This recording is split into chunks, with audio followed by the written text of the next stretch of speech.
And tonight we are met to recall that agonizing moment 100 years ago, when the earthly life of Baha'u'llah came to an end, and the King of Kings was no longer with us on this earth. We recall his sufferings and his triumphs. We register our awareness of the task to which he has called us. And we pay tribute both to the memory of his life and the power of his spirit which continues to sustain us.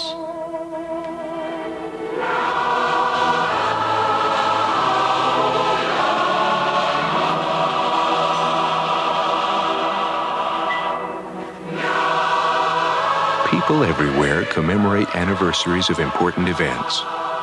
Most are associated with the great transitions of life, especially birth and death. In some mysterious way, we are moved to recollection and reflection in rhythm with the earth as it revolves around the sun, reinforcing the spiritual connections between those souls presently dwelling in this physical plane and those who have passed beyond. It is a measure of the profound effect of the great spiritual teachers of mankind, those manifestations of divine perfections that throughout all the ages and centuries of recorded history, the anniversaries associated with them have attained a singular penetrating influence. For reasons which are even more difficult to adequately comprehend, certain anniversaries occurring at longer intervals, such as the passage of a generation or the end of a century, have very strong observable effects. One of the most dramatic examples in modern times is the effect on a small Baha'i community of their remembrance and reflection upon the centenary of Baha'u'llah's imprisonment in the Siachol, the infamous Black Pit of Tehran, where in a dream he received the first intimations of his mission and station.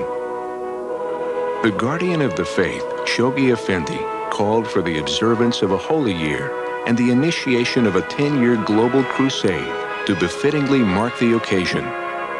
Thus inspired, the believers left their homes and established the Baha'i faith in 100 new countries in just 11 months, initiating the 40-year metamorphosis of this young movement into a recognized world religion.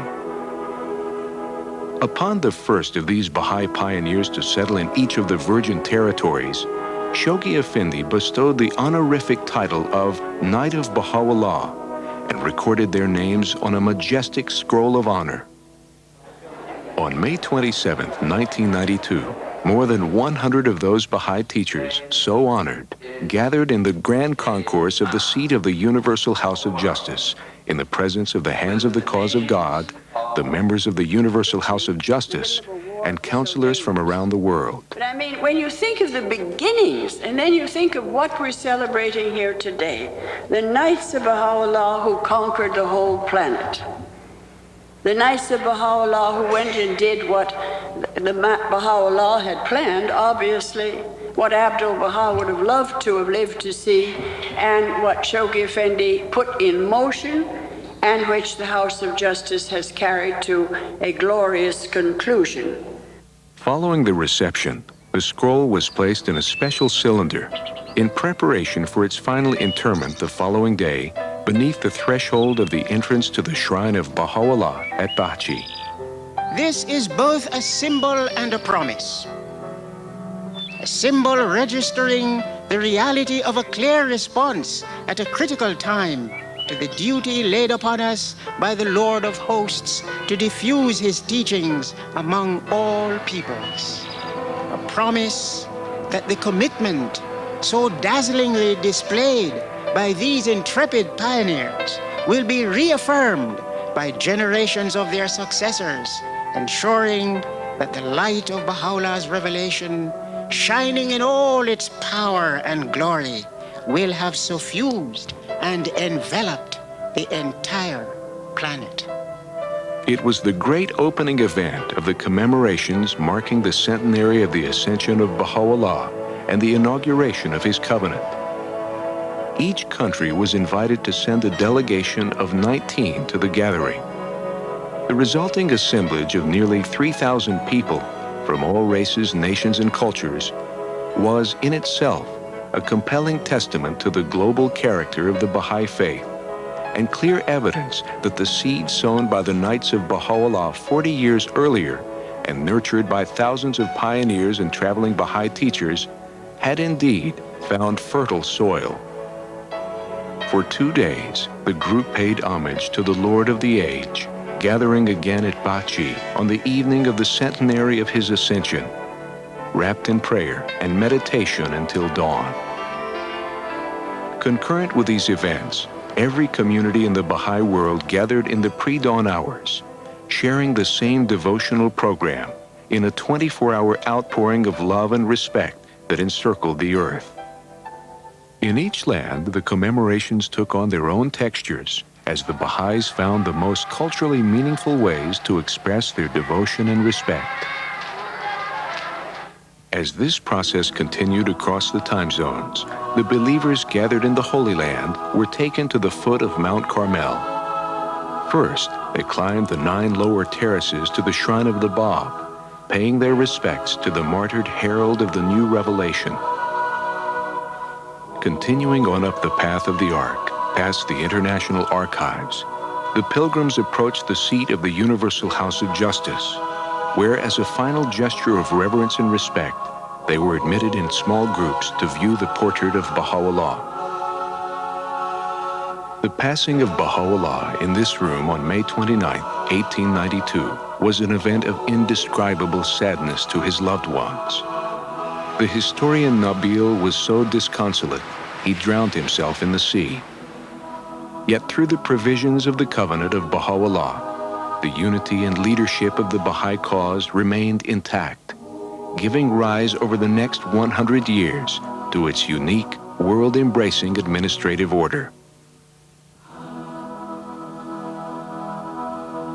The inauguration of that covenant 100 years ago was the central focus of the second great centenary event of the year, the Second Baha'i World Congress, culminating on the day of the covenant, November 26th, in New York City. 27,000 people from 180 countries attended the 4-day Congress, the largest gathering of Baha'is ever convened. As Baha'i World Congress Day. A sizable part of the Congress program revolved around the majestic figure of Abdu'l-Baha, the appointed center of Baha'u'llah's covenant. The unique ministry of Abdu'l-Baha was commemorated in art, music, speeches, and a grand pavilion recalling his historic journey to America in 1912. Baha'i communities from around the world sent handmade quilts, which adorned the foyer outside the main hall of the Jacob Javits Convention Center. The World Congress Choir and Orchestra was composed of nearly 500 musicians assembled on the spot from a number of countries. The ensemble performed several newly composed works, including an oratorio in honor of Baha'u'llah, contributing greatly to the spirit of reverent joy that characterized the gathering.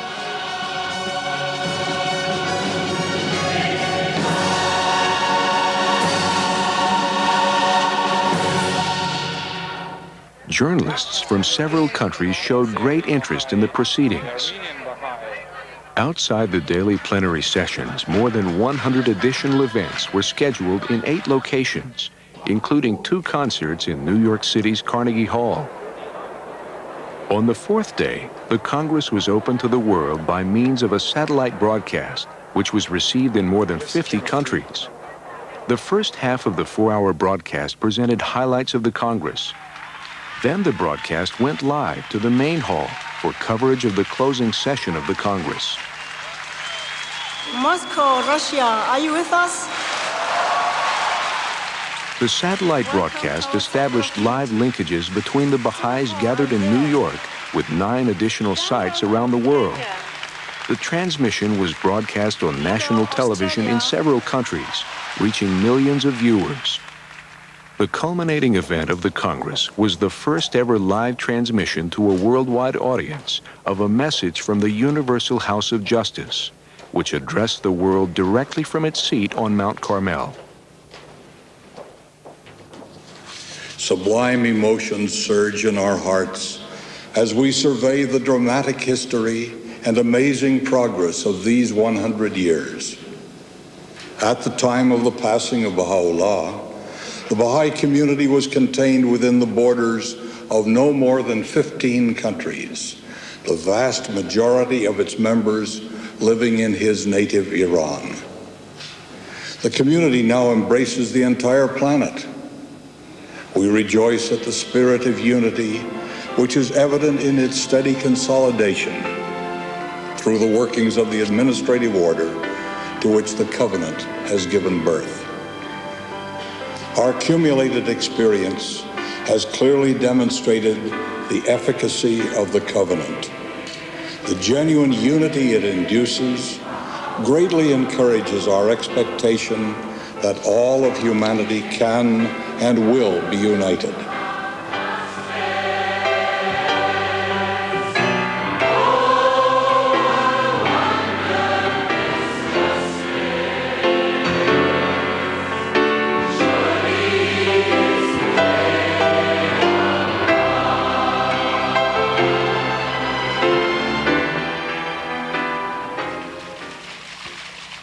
These centenary commemorations serve the central purposes of the Holy Year, providing times for remembrance, for meditation, and solemn reflection.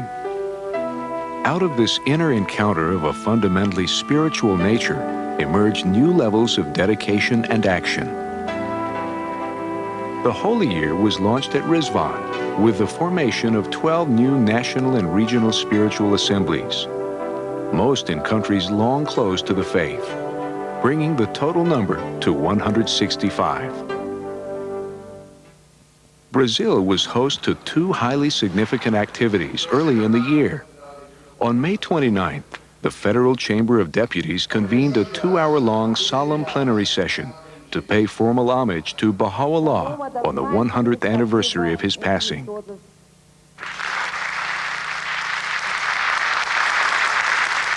A few days later, the attention of the world focused on Rio de Janeiro, as the world's leaders gathered there for the United Nations Conference on the Environment and Development.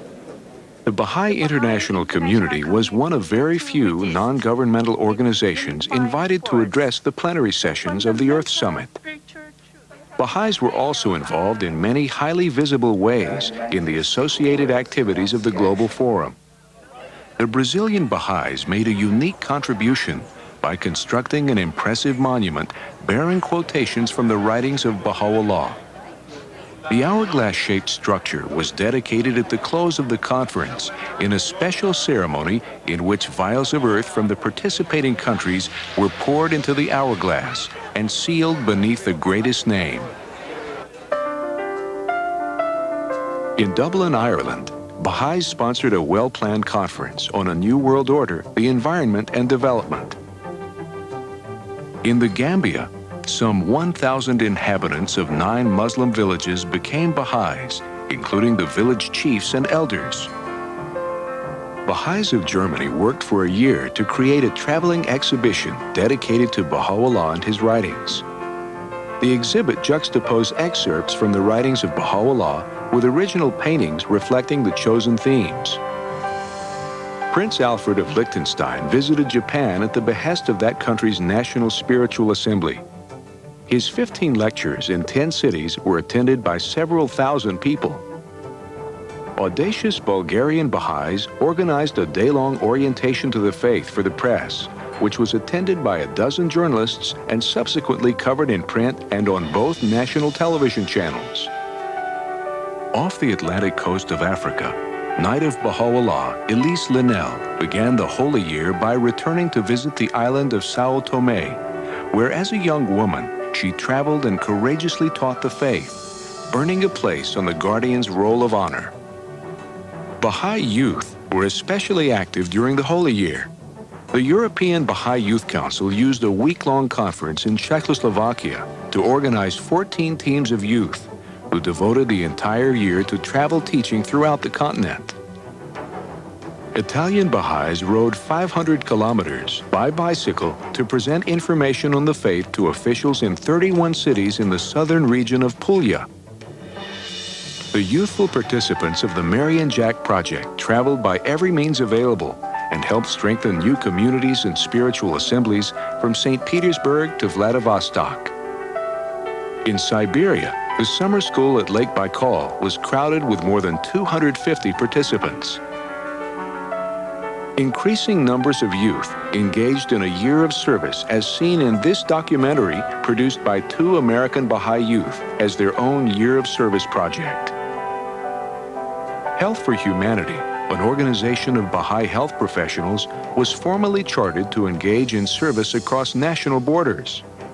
Its project in Guyana won the public praise of that country's prime minister. They've had doctors come to go to remote areas. As I said, they've sent sports equipment. We got help for the hospitals out in rural communities, all without fuss, all without the need for newspaper articles and that kind of thing. When you mention that they only represent a small portion of our population, that is true, but sometimes it's not quantum, it's quality. And certainly in those terms, they qualify very highly and rated very highly by us. A second project has been launched in Albania, where together with other professional assistants in education and other areas, the services and character of the Baha'is have helped create a very positive feeling for the faith among the highest officials of the country. Well, me personally, I belong to the Catholic religion, but I have a special respect for Baha'i faith and for the Baha'i people who try to spread it. I've met with them. They are very humane, very nice people. There is something very nice about them. By spreading their religion, they don't fight against other beliefs. This is really something good, because it's a tolerance, and the person who is tolerant has also other qualities. In Albania, as in countries all over the world, children received special attention during the Holy Year. The village of Preza sits high atop a mountain outside Tirana. Some 400 of its 2,000 inhabitants have become Baha'is. One of the Baha'is donated a building for the education of the Baha'i children who gather several times a week for classes. Nur University in Santa Cruz, Bolivia, was the site of the first Latin American seminar on social and economic development. Some 100 people representing 15 countries and 50 different projects participated. The Maxwell School on Vancouver Island, Canada, was host to an international conference on Baha'i schools. The gathering, which immediately followed the World Congress, was attended by Baha'i educators from all over the world. A most unusual tribute to Baha'u'llah was paid in Medina village in the highlands of Papua New Guinea. The traditional leaders, the Nalek elders, who have been Baha'is for over 35 years, convened a Malangan, a special traditional feast normally held only once in a decade. This special Holy Year feast was moved to the grounds of the Baha'i Center and was meant to strengthen the spiritual link to Baha'u'llah in commemoration of the Holy Year. The feast was attended by hundreds of people throughout the region. Much attention was paid to the 9 magnificently carved masks that were presented for the occasion.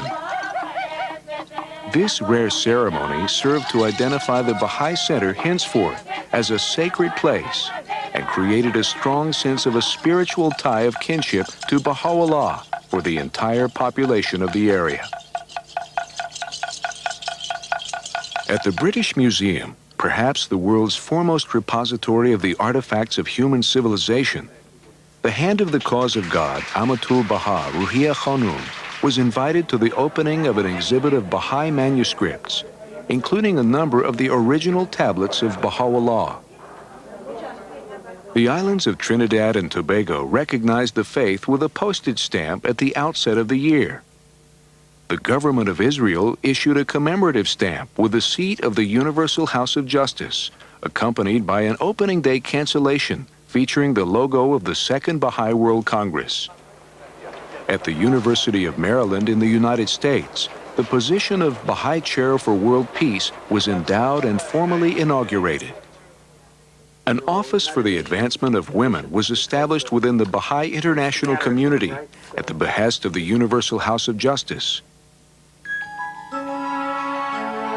In Iran, the Baha'i community continued to answer the call to sacrifice.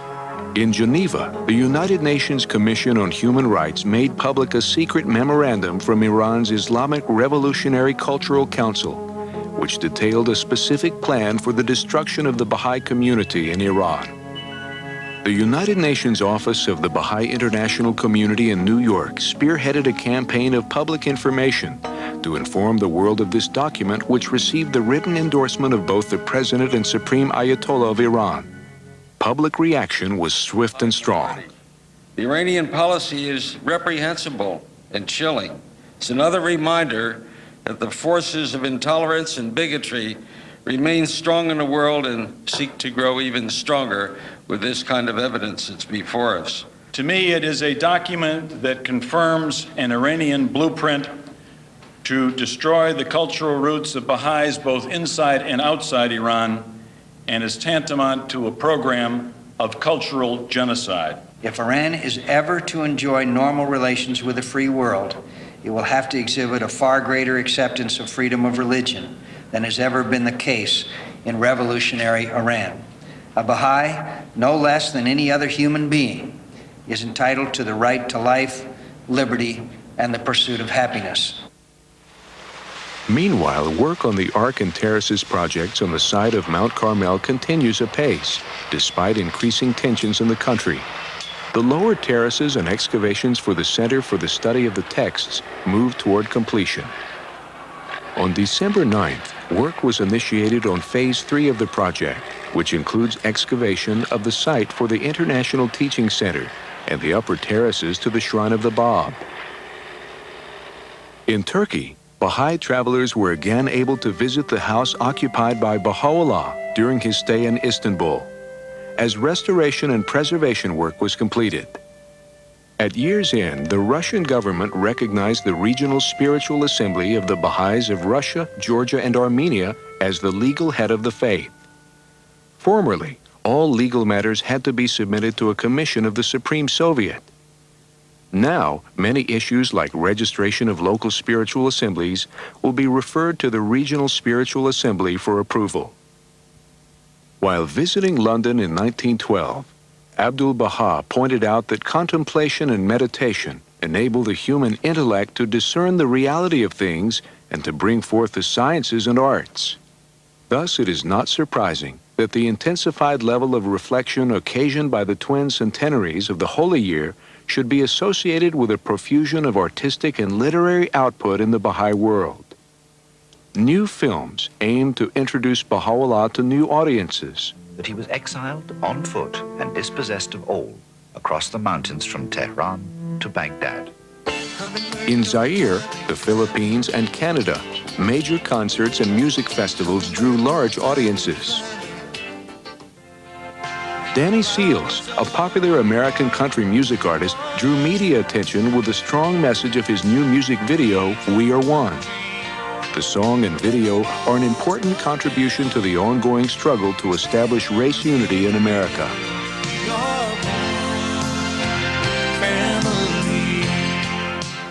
Baha'i choral singing developed significantly, as did the use of the dramatic arts, both of which were prominently showcased at the World Congress in New York.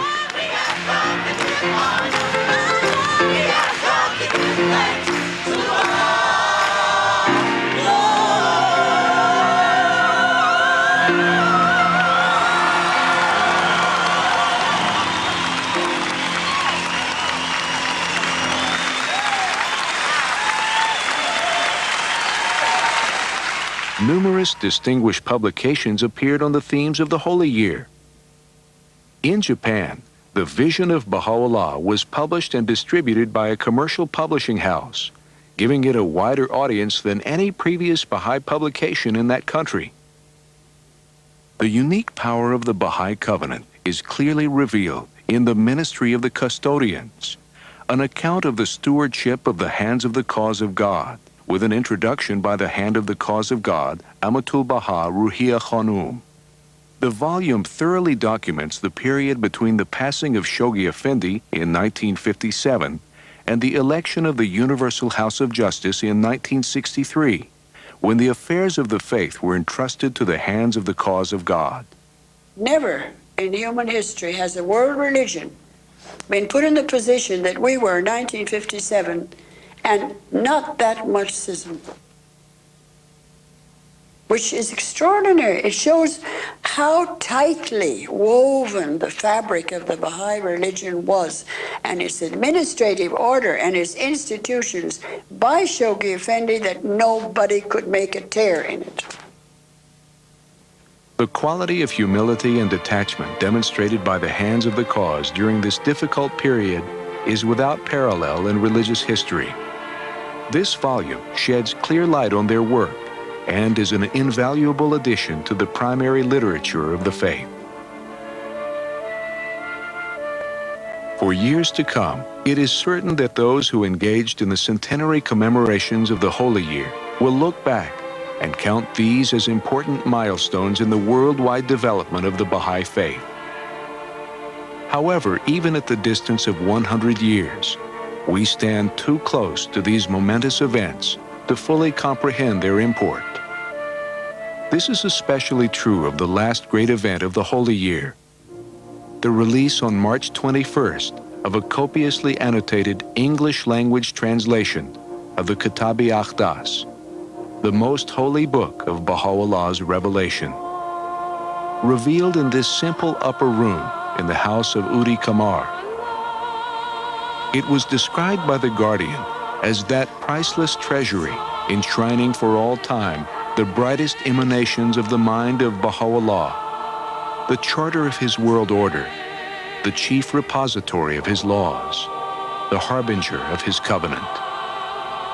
It is destined to have a greater effect upon mankind than any book ever written. In one sense, its publication provides the most fitting conclusion to the great activities of the Holy Year.